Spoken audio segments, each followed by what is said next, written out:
সকলকে জয় যিশু। জীবনদায়ী খাদ্য ঈশ্বর তার বাক্যের মধ্যে দিয়ে তিনি আমাদের সঙ্গে কথা বলে থাকেন। প্রিয় ঈশ্বর একজন চমৎকার এবং তার সমস্ত সৃষ্টিও একটা চমৎকার জিনিস থাকে। তো তিনি কখনো কারো কোনো জিনিসে তিনি কখনো জোর করার আর ঈশ্বর নাই। সবাইকে তিনি একটা ফ্রি উইল দিয়ে থাকছেন। তার মানে আপনি ভালো আর মন্দকে বেছে নেওয়ার ক্ষমতা তিনি আমাদেরকে দিয়ে রেখেছেন। সো আপনি বেছে নিতে পারেন কোনটা আপনার জন্য শ্রেয় বা উত্তম জিনিস হতে পারে। তো তার মানে ঈশ্বরকে কারো জীবনে তিনি ঢুকে তুমি আমাকে প্রথম স্থান দাও বলে তিনি কখনো স্থানটা তিনি নেন না, কিন্তু তিনি আশা করেন যাতে যেন আমরা তাকে প্রথম জায়গার বা প্রথম স্থানে আমাদের জীবনে রাখি। কারণ তিনি সেই ওরকমই তিনি আমাদেরকে তিনি সৃষ্টি করে রেখেছেন। সে যে সন্তান ঈশ্বরকে তার জীবনে একটা উত্তম স্থানে তাকে স্থাপিত করবে বা রাখবে, সো ঈশ্বর তার জীবনে তিনি আর আশীর্বাদের এবং তিনি তার জীবনটাকে তিনি সঠিকভাবে তিনি গাইড করেন।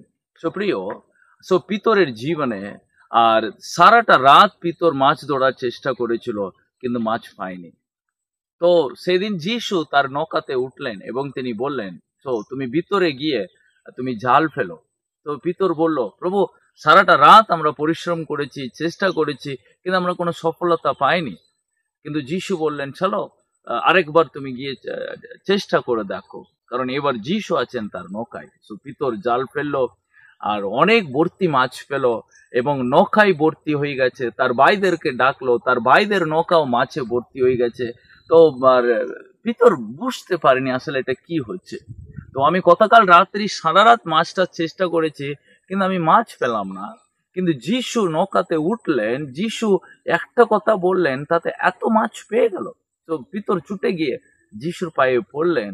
তো আর যিশু তাকে বলেছিলেন, পিতর আজ থেকে তুমি মানুষ দাঁড়ি হবে, তুমি আর মাছ ধরতে হবে না। তো পিতরের লাইফ পরিবর্তন হয়ে গিয়েছিল এবং পিতর সেদিন রিয়েলাইজ করেছে অবশ্যই ঈশ্বর ছাড়া আমাদের জীবন সর্বদাই ব্যর্থ থাকে। কারণ ঈশ্বর কখনো জোর করে ঢুকে আমি তোমার লাইফকে সফল করে দিতে চাইছি, তুমি কি তোমার লাইফ আমাকে প্রথম জায়গাতে যাবে। তো যিশু একটা চমৎকার কাজটা তিনি জাস্ট পারফর্ম করলেন পিতরের লাইফে। আমি কি করতে পারি, একটা আমি তোমার লাইফে চমৎকার কাজ করার ঈশ্বর, আমি এলে তোমার লাইফে কি হতে পারে। কিন্তু পিতর সেটাকে রিসিভ করেছে এবং যিশুকে তার লাইফেও নিয়েছে এবং যিশুর পথে পিতর হাঁটতে শুরু করেছে।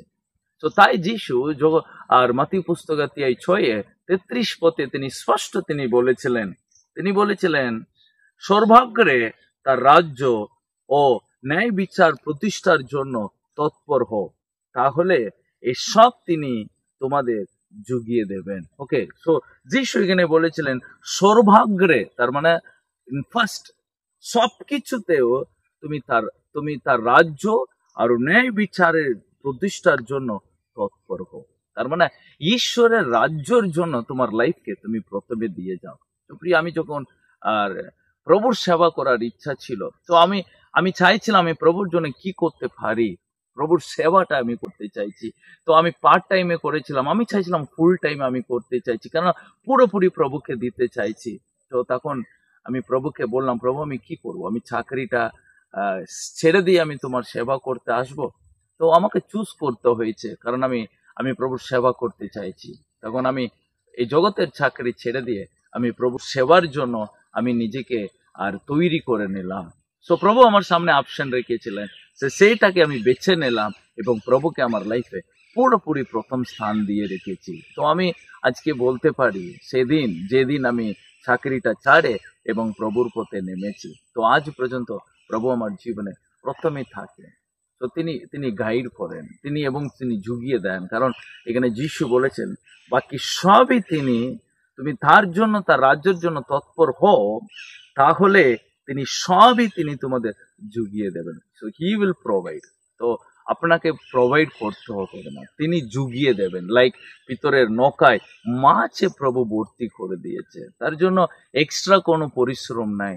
সো ঈশ্বর আমার জীবনে থাকলে এক্সট্রা পরিশ্রম প্রয়োজন নাই, তিনি আমার জন্য পরিশ্রম করে থাকেন। সুপ্রিয়, ঈশ্বরকে জীবনে প্রথম স্থান রাখার জন্য ভাবতে হবে না।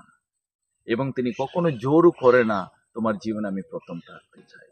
যদি আমরা তাকে প্রথম জায়গাতে রাখি, তিনি বাকি সবই, তিনি আমাদের বাকি রেস্ট অফ লাইফটাকে তিনি চালিয়ে দেন, কোনো চিন্তা নাই। প্রিয় এই বাক্য আপনাদের জন্য একটা আশীর্বাদের বাক্য। God bless you.